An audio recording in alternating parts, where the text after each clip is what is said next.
जगाला ज्यांनी सुख शांती मानवतेचा दुःखमुक्तीचा संदेश दिला। इकडे बघा होत आहे अजिबात तिकडे बघू नका, म्हणजे 10 मिनिटं मी घेत आहे। पाठीचा काना ताट ठेवा, मान सरळ बघा।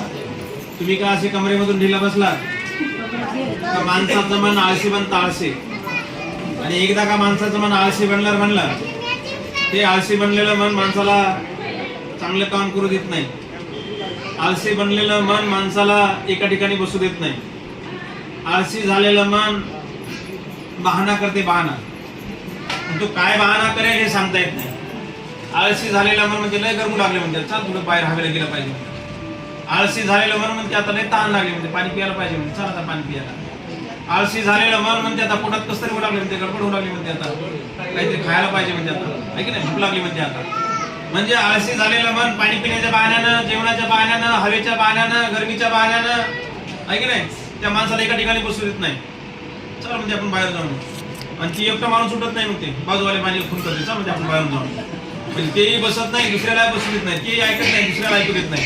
आणि मग पाठीचा कणा ताट ठेवा, मान सरळ ठेवा। मला माहिती आहे सिद्धार्थ गौतम यांनी पाठीचा कणा ताट ठेवून मान सरळ ठेवून दोन्ही खांदे एका रेषेमध्ये ठेवून पद्मासन घालून भगवंताने किती वर्ष तपश्चर्या केली माहित पाहिजे आम्हाला। नुसतंच बौद्ध म्हणायचं, बौद्ध म्हणून घ्यायचं, जे बी म्हणायचं याला काही अर्थ नाही। हे आम्हाला बारीक सारीक बौद्ध धर्मातल्या काही गोष्टी माहिती असणं अत्यंत महत्वाचं आहे। किती वर्ष तपश्चर्या केली? महिना, 2 महिने, 3 महिने, वर्ष, 2 वर्ष, किती वर्ष? 6 वर्ष तपश्चर्या केली। 6 वर्ष। 6 वर्षाच्या तपामुळं भगवंताचं शरीर पूर्ण सुकून गेलं। त्यांच्या शरीराकडे बघितलं तर जणू काय हड्डीचा सापळा झाला असं भगवंताचं शरीर झालं। पोटाला हात लावला तर पाठीचा कणा हातामध्ये येऊ लागला, पाठीला हात लावला तर पोटाची चमडी हातामध्ये येऊ लागली।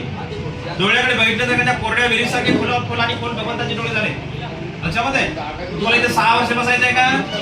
6 महिने, 6 आठवडे बसायचे का इथं? 6 दिवस, 6 घंटे ऐकलं ना?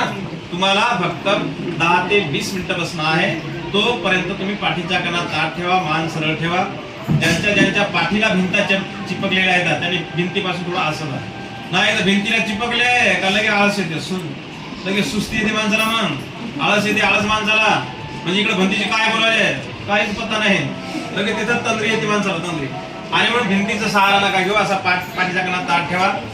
जगाला ज्यांनी सुख शांती मानवतेचा दुःखमुक्तीचा संदेश दिला, जीवन हे क्षणभंगुर आहे, मरणधर्मी आहे, असं ज्यांनी या जगाला अनित्यवादाचा सिद्धांत सांगितला, असे जगतवंदनीय विश्व शांतीदूत महामानव तथागत भगवान बुद्ध महान श्रेष्ठ असा की ज्यामध्ये कुठल्याच प्रकारची उच्च नीचता नाही, भेदभाव नाही, ज्यामध्ये सर्वांना समानता आहे, ज्यामध्ये न्याय नीती समता स्वातंत्र्य बंधुभाव आहे, असा श्रेष्ठ पवित्र बौद्ध धर्म। त्याच त्या बौद्ध धर्माचा प्रचार आणि प्रसार करण्यासाठी बौद्ध धर्म हा प्रत्येक मानवाच्या कानी पडावा। प्रत्येक मानवाने बौद्ध धर्माच्या विनयाला अनुसरून आपलं जीवन व्यतीत करून परिपूर्ण विकारातून, दुःखातून, भयातून, संकटातून मुक्त व्हावं, शुद्ध जीवन जगावं, या उद्देशाने भगवंतानी निर्माण केला असा तो आदरणीय पूजनीय भिक्खू संघ। खऱ्या अर्थाने तुम्हाला सर्वांना ज्यांनी माणूस बनविलं, स्वाभिमानाने जीवन जगण्याचा अधिकार मिळवून दिला, ताठमानेने जीवन जगण्याचा अधिकार मिळवून दिला, असे भारतीय राज्यघटनेचे शिल्पकार महामानव बोधिसत्व डॉक्टर बाबासाहेब आंबेडकर, सदा संपन्न आरके परिवार आणि या कार्यक्रमाच्या निमित्तानं वेगवेगळ्या ठिकाणावरून वेगवेगळ्या विभागातून सर्व उपस्थित बौद्ध उपासक उपासिका माता भगिनी बांधवांनो, खरं तर या कार्यक्रमाच्या अनुषंगाने बोलण्यासारखं खूप आहे, परंतु वेळ बराच झालेला आहे, ऊन तापते आहे, उन्हाचे दिवस आहेत आणि इथे पण आता जागा आपल्याला थोडीशी कमी पडलेली आहे। आपण सर्वजण असे दाटी चेपीमध्ये बसलेलो आहोत आणि त्यामुळे जास्त गरमाट होते आहे, आणि म्हणून मी आपल्या या ठिकाणी अजिबात वेळ घेत नाही। परंतु प्रिय सज्जनांनो, मनुष्य जेव्हा आपल्या मानव योनीमध्ये पदार्पण करतोय तेव्हापासून माणसाच्या मानवी जीवनामध्ये जीवन जगत असताना मूलभूत माणसाच्या 3 गरजा मानल्या जातात। त्या म्हणजे अन्न, वस्त्र आणि निवारा। ह्या 3 गरजा मानवासाठी आहेत। बाकी पशु पक्षी जीव जंतू किड्या मुंगे या सर्वांसाठी फक्त 2च गरजा आहेत। त्या दोन गरजा कोणत्या? फक्त अन्न आणि निवारा. फक्त माणसाला तिसरी गरज आहे ती वस्त्राची. लक्षामध्ये, खाण्यासाठी जगण्यासाठी अन्न लागते, पण माणसाला अन्नाची नितांत गरज आहे. जगण्यासाठी पशु पक्षी जीव जंतू अन्न शोधत राहतात, त्यांना अन्नाची गरज आहे की नाही? थंडी, ऊन, वारा, वादळ अनेक प्रकारच्या संकटापासून बचाव व्हावा म्हणून माणसाला निवाऱ्याची नितांत गरज आहे. पशु पक्षी जीव जंतू हे मात्र आपापला निवारा तयार करतात. एक छोटीशी चिमणी बघा, पक्षी आहे की नाही? या शेतातून गवताची काडी आणेल, इकडल्या शेतातून गवताची काडी आणेल, इकडल्या शेतातून गवताची काडी आणेल आणि एखाद्या झाडाला बाभळीला अगदी सुंदर खोपा तयार करणार आहे की नाही? त्याच्यामध्ये 2-3 कप्पे ठेवते ते. एका कप्प्यामध्ये निव्वळ अंडे देते, एका कप्प्यामध्ये ते रात्रभर थांबतात तिथे. ऐकलं मध्ये म्हणजे सांगायचं तात्पर्य असं आहे की मानवालाच 3 गरजा आहेत: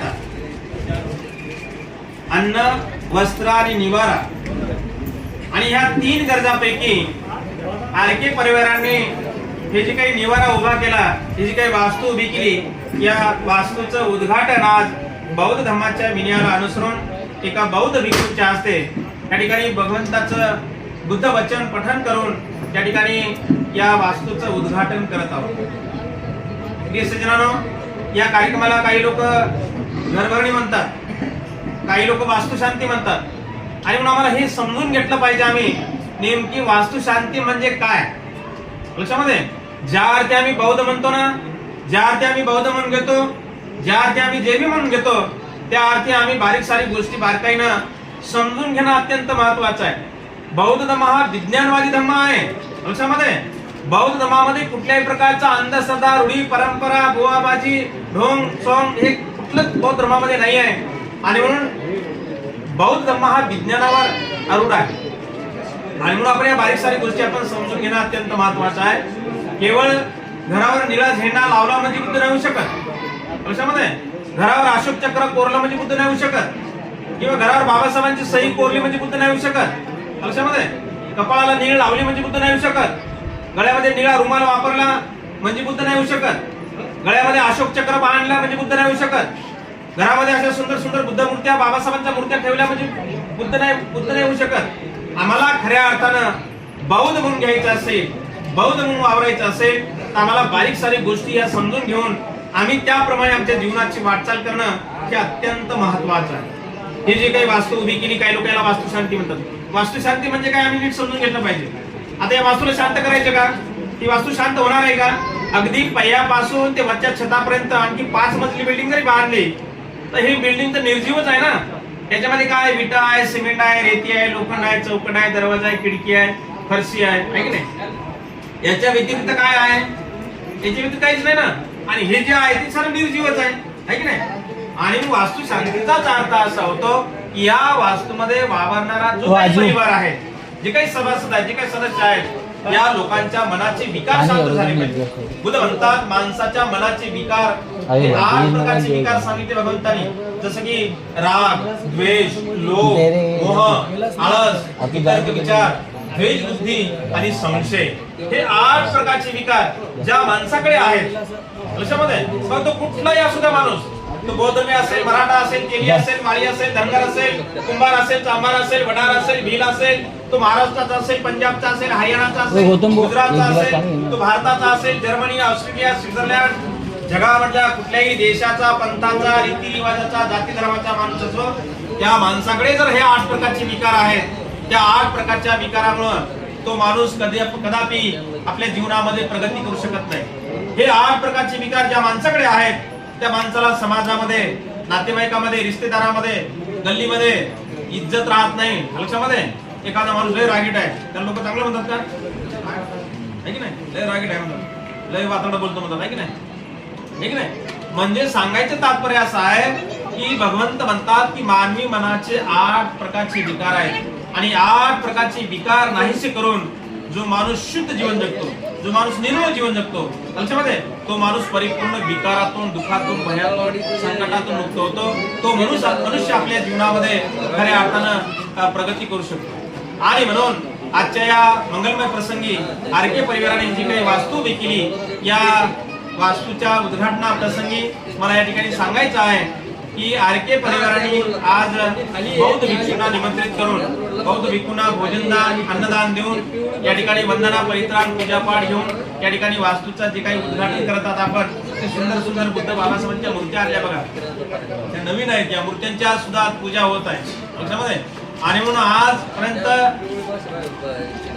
हे जे काही या वास्तूमध्ये जे काही बुद्ध बाबासाहेबांच्या मूर्त्या आपण स्थापन करत आहोत, इथून मात्र आरके परिवारावरती फार मोठी जबाबदारी आता पडणार आहे लक्षामध्ये. या बुद्ध बाबासाहेबांच्या मूर्त्यांची देखभाल करणं, त्याची पूजा अर्चा करणं, सकाळ संध्याकाळ अगरबत्ती मेणबत्ती प्रज्वलित करणं, त्या भगवंताच्या मूर्ती समोर बसून ती त्रिशरण पंचशील ग्रहण करणं आणि आपल्या जीवनामध्ये ते आचरण करणं पालन करणं हे अत्यंत महत्वाचं आहे.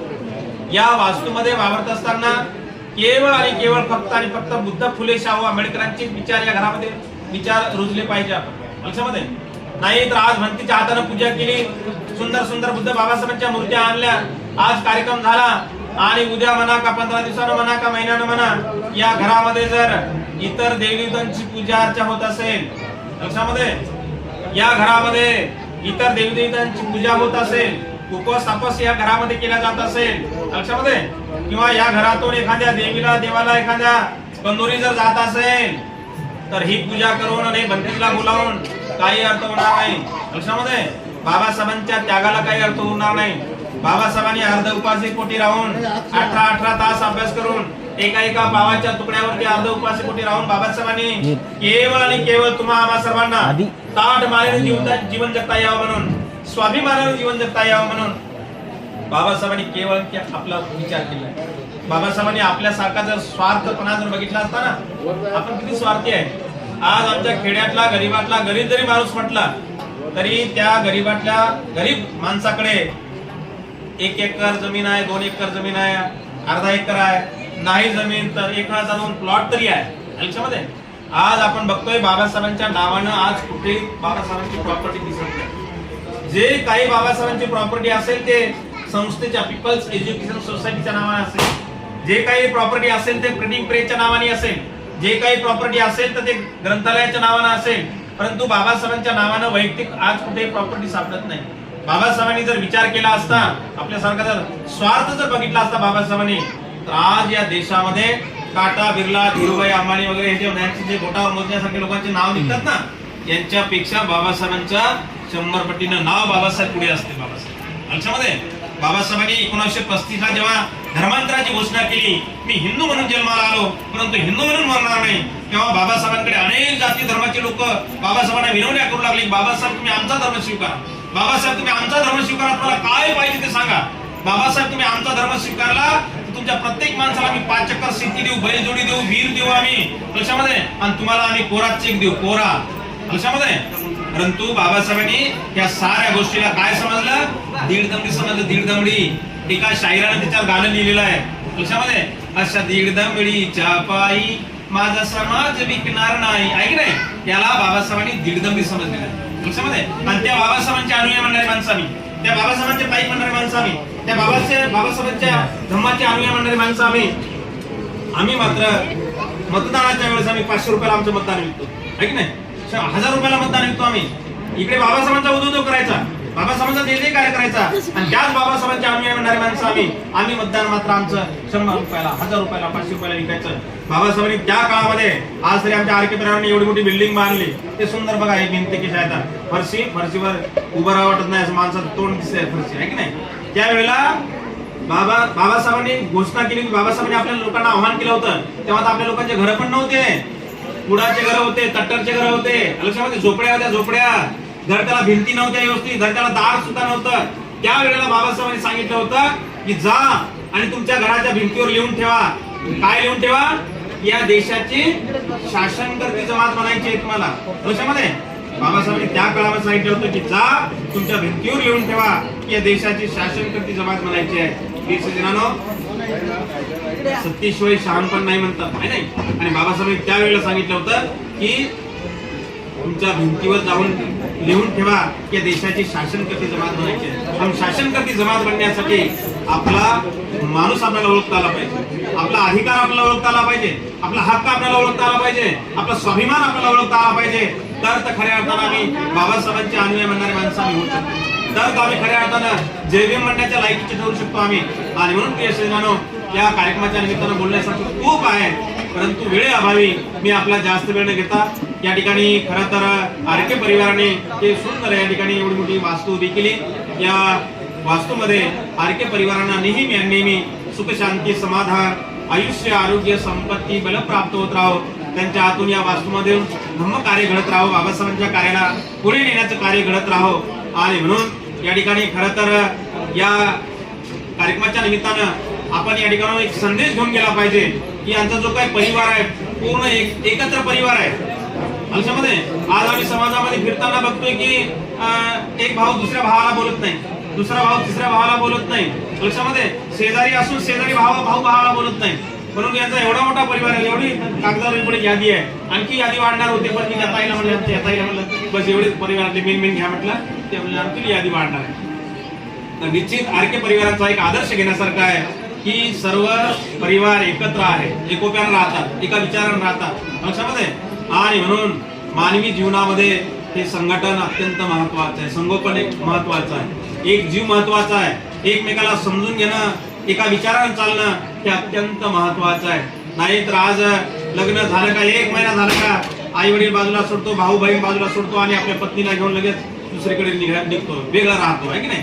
आणि म्हणून आज एवढा मोठा परिवार आहे. निश्चित आरके परिवारांचा एक आदर्श घेण्यासारखा हा परिवार आहे. आपण या कार्यक्रमाला आपण सर्वजण आलात. निश्चित मानवी जीवनामध्ये आपण 3 गोष्टी करत राहा. आपण वाचन करा, मनन चिंतन करा, ध्यान करा आणि दान करा.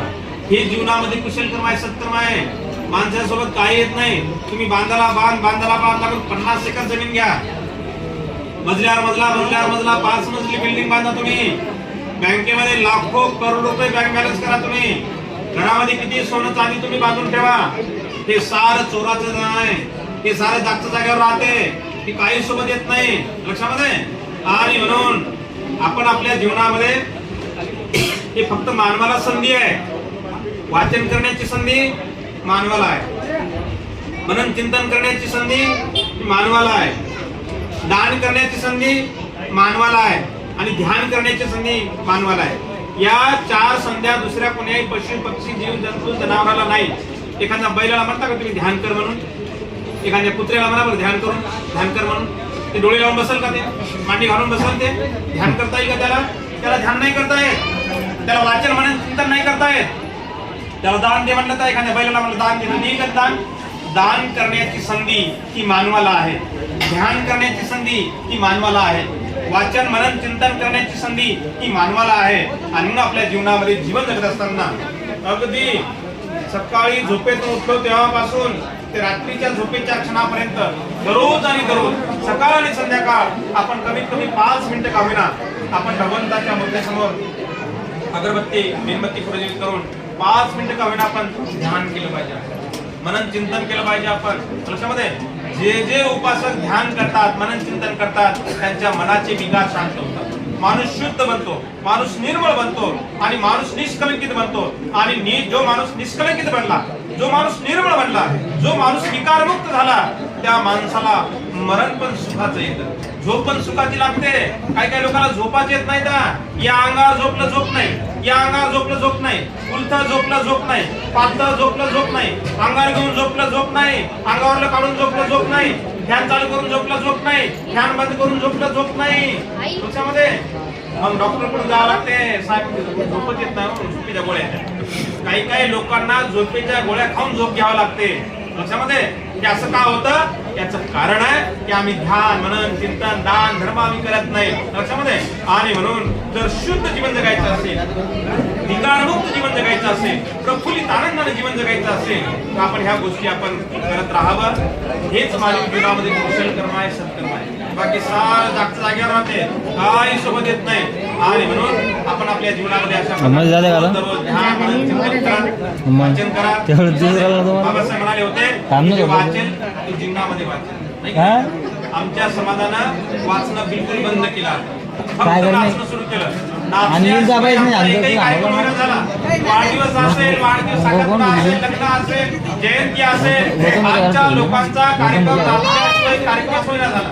बाबासाहेबांनी सांगितलं होतं मग भरणार ते तुम्ही मला. वाचा तर जीवनामध्ये वाचा. अरे भंतीचीच मोबाईल ठेव, भंती मार सुडन तर या ठिकाणी सगळ्यात मागं लगे. वेळ मग बराच ते लगे वेळ आहे. अवघड झालं. वेळेअभावी मी तुमचा जास्त वेळ न घेता इथे थांबतोय. सर्वांच्या वतीने मंगल कामना व्यक्त करतो आणि या ठिकाणी माझे लाभलेले 2 शब्द या ठिकाणी समाप्त करतोय. मला सर्वांनी साधू साधू साधू वंदन करा. बुद्धं नमामि, धम्मं नमामि, संघं नमामि.